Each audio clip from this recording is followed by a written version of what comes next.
everyone. It's time to eat, drink, and be merry with your hosts, Lisa and Nancy.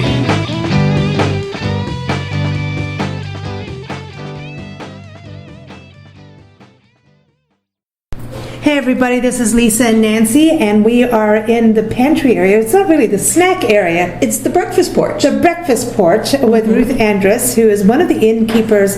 Well, she's the head chef here at the Leonard at Logan House, a bed and breakfast in historic, what's in the Heritage Hill district of Grand Rapids, Michigan. And we have spent, 3 nights or so, that's quite a few mornings here, pigging out. Nice. I know, but it's enjoying and savoring all kinds of deliciousness that you have been creating, just amazing breakfasts. And there's a lot of videos we've made, and one of them is on scones. And it's your scone recipe, and you made, was it chocolate espresso scones? Yes, they were chocolate espresso.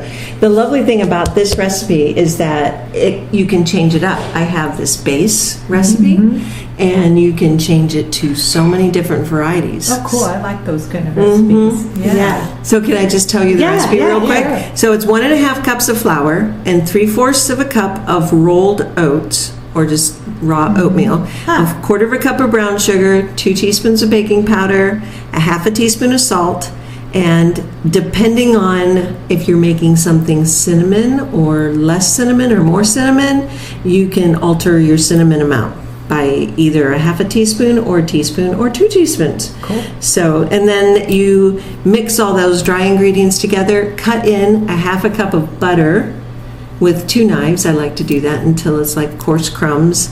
And then you add a liquid. So, and that's where you can change it up too. You can use milk, or you can use orange juice, or if I'm making chocolate espresso, I actually use espresso as part of my liquid. So espresso and cream, and that makes it really yummy. Is that why we were running around Frederick Meyer Gardens yesterday? Yes, probably. Yay! Could you use rum? I'm sure you could add a little flavor there, but I also add a little bit of vanilla, or sometimes I add almond, or depending on what it is, because you could make, like I've made cinnamon pecan, or just cinnamon with maple frosting, or toffee pecan, or blueberry lemon, or chocolate with cappuccino glaze, or chocolate espresso with just a vanilla glaze, or cherry vanilla, or cherry almond with almonds on top and almond extract.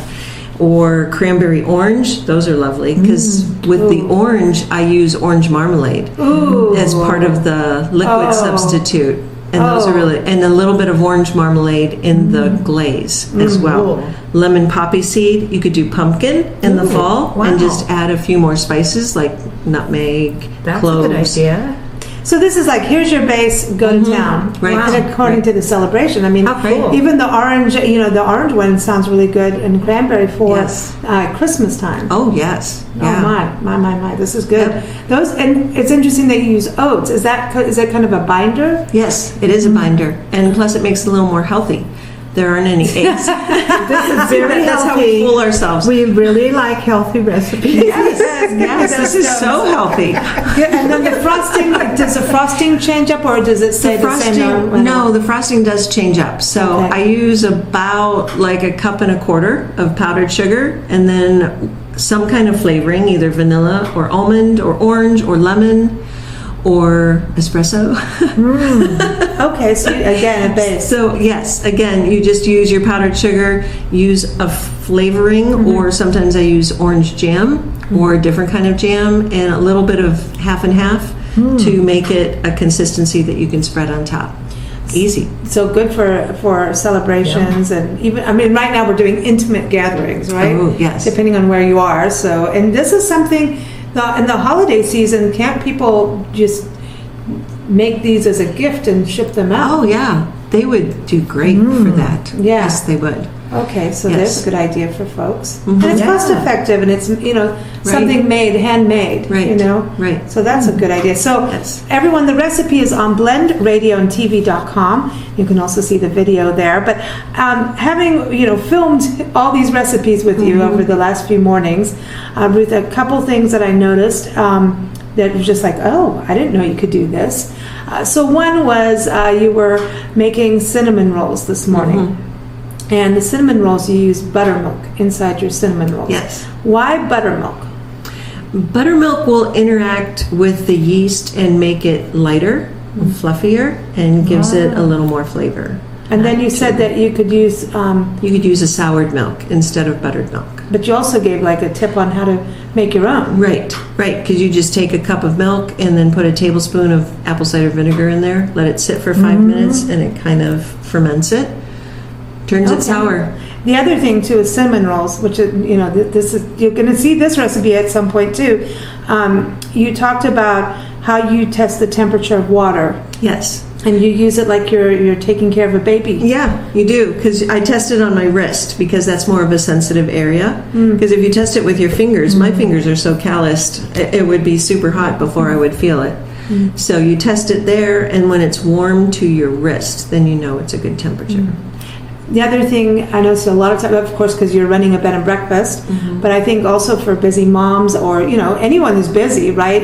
Busy dads, or if you have a big breakfast or dinner, you do things in advance. And when you made those wonderful roll-ups, it was like the Southwest veggie wrap for breakfast, right? With those roasted vegetables in there and everything. It was really yummy. But you soak them overnight in an egg mixture. When you do that, does that help the flavor by having them simmer for a while? Yes, it does. It's like it marinates it all together. So it helps it to marry the flavors to marry together a little bit more, and plus it gives it a better absorption, because the tortilla wraps would not absorb the eggs quickly. Yeah. So, And we do that with French toast. We'll make it the night before too, and cut up all this bread into squares. It's one of our favorite recipes that we serve every weekend here, is baked French toast.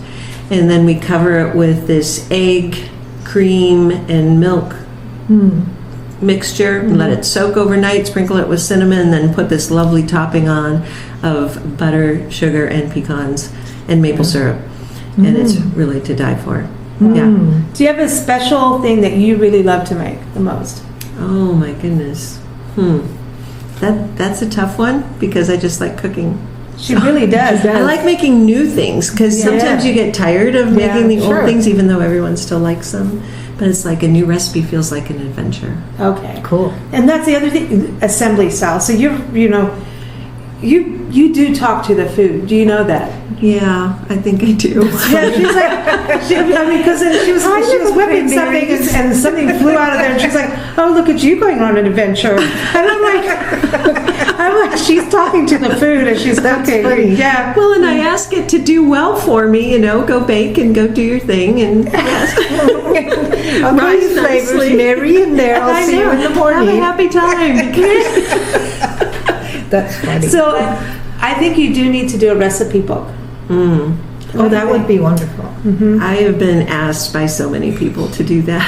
I just had a guest here just a couple nights ago, and she said, "I will help you compile it. Just start getting them on the computer." Yes. And we're like, Oh, that's work. I feel like I really maybe need to start doing something. Is that one of your That would be favorite awesome. parts of doing the B&B? Is the cooking? Well, it would be that and the people, Yeah. because I love the people. Yeah, that's got to be fun, because while we were here, people were from all over. Oh yes, Yeah. It's interesting. yes, it's very interesting, yeah. and their stories are delightful, and you learn more about different parts of the country and different parts of people's lives, and it's very fascinating. Okay, because we're also talking about food and entertaining, because a lot of your recipes are about that.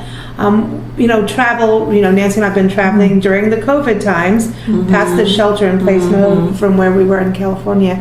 And this is a super clean B&B. Thank you. Very historic. It's like, this is the Lord of the Manor, kind of style place. So very historic. And so a lot of times you think, okay, historic places, are they going to be clean? Because, some historic places, it's like, if you clean, then all of a sudden, here comes the rest of the wall. Right. You know what I mean? Right, But you right. guys have it. It's newly renovated.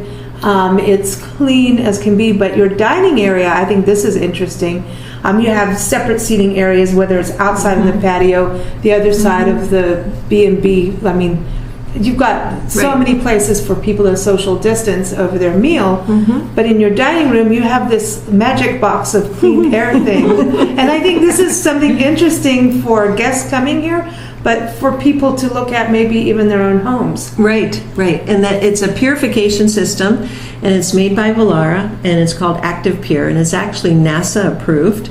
So it scientifically, it has all the bells and whistles. So it really does its things. It kills 99.99% of bacteria, mold, and viruses, including hard shell viruses.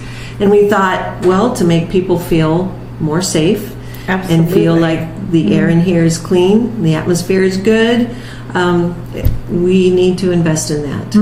I think that's why. And that little black box doesn't just do the dining room, it actually does 3,000 square feet. So the whole first floor feels better. It does. That's really amazing. I know. Yeah. We put it next to an airflow vent, and it just kind of, it does its job. I talk to it every morning and I say thank you.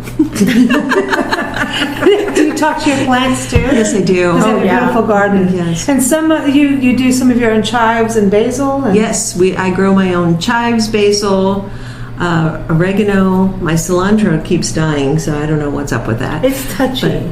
Is it? Yes, because it likes humidity and heat, but only to a certain point. Then it's like, oh, that's enough of that. Well, I I'm tried on my to grow second it round, before, and too. it's not doing well. Well, I tried in the desert, and it was like, are you kidding me? I'm like, you come from Mexico. What's wrong? Oh, that's funny. But I do grow dill and chives and tomatoes and some peppers. So, and I might expand on that. do you have like a farmer's market here? Yes, we have Okay. an awesome farmer's market, and it's not very far. Okay. And they just sell tons of stuff. I love getting stuff from the farmer's market. I love supporting the local business people. Well, and since we're talking about food, and this is a foodie show, downtown you have some wonderful restaurants downtown. Yes, we and do. I mean within walking distance. Yes. So that's still Heritage Hill. On Wealthy Street, you get to walk down Wealthy Street. I know, right? I'm on Wealthy I Street. know, I'm on Wealthy Street. La di da. So that is that considered downtown, or It's not really, it's more of part of this historic district. it's awesome though. It's fun. It is, and it's very fun, and it's usually packed with people. And now they're doing a lot of outdoor seating, so it makes it even. It's separated. You can social distance, and the food out there, what we had was it's really good. good. But you've got a little bit of everything from Mexican to deli to pizza and To bakeries. fancy, yes, to everything. Organic, farm to table, there's all those things. And so many breweries. A lot of people come just for their breweries because they're all over. Yes. Well, now we Beer have City. to come back now. Is Because I another don't Beer think City. we didn't do any local breweries that I Uh-oh. remember. You skipped better the come back. homework. Yeah, no, now I'm like, uh-oh, we need to do you make beer bread? Have you ever done that? I have done it occasionally. I have a good. funny feeling I'm going to say, have you ever made this? No matter what it is, you're going to go, I have. Maybe not. Did your family cook? Is that where you? Yes, I'm 100% Polish, so all of our family Ooh. gatherings were about food and a lot of food. And I've been cooking since I've been 12, and so we would always have big family dinners, and everybody helped to cook. My dad was a fisherman, Okay. and so we would have these big, huge fish fries and just cook a lot of other food, and we all got involved. What would a Polish breakfast be like? Do you think? Like if you were to do that, it's There's like, Polish sausage. yeah. There is Polish sausage and hard-boiled eggs, and you might add some horseradish to Ooh, a that. little kick, huh? A little kick. It would turn my dad's nose red. It's so fun. So I thought it was wine that did Or- that to me. Or platsky, like potato pancakes, but they would make that for supper too. I love potato pancakes. Very good. So- but yeah, potatoes are a big deal. Yes, in Polish potatoes food. are a huge deal. Huge. Okay. What's your Potatoes all the favorite time. Polish dish? Oh, probably pierogi, which is a dough. It's like every nationality has their own kind of ravioli thing. type of Oh, yeah, thing. yeah. So it's a folded dough with filling inside, and this one has dry cottage cheese and eggs and potatoes in there. Or you can make it with sauerkraut. Dry cottage cheese? Yes, it's like a farmer's cheese. Okay. So it's real Okay, dry. crumbly, yeah. Yeah, crumbly. Or you can make it with sauerkraut inside that's mixed with bacon and a little bit of carrot maybe. Oh, no, I'm liking that. Onion. Mhm. She said bacon. Or you could do like a fruity one with apples or cherries. So My mom even made some with plums, I think, before. Wow. Mm-hmm. Oh, They're good. how can I be hungry? We just ate.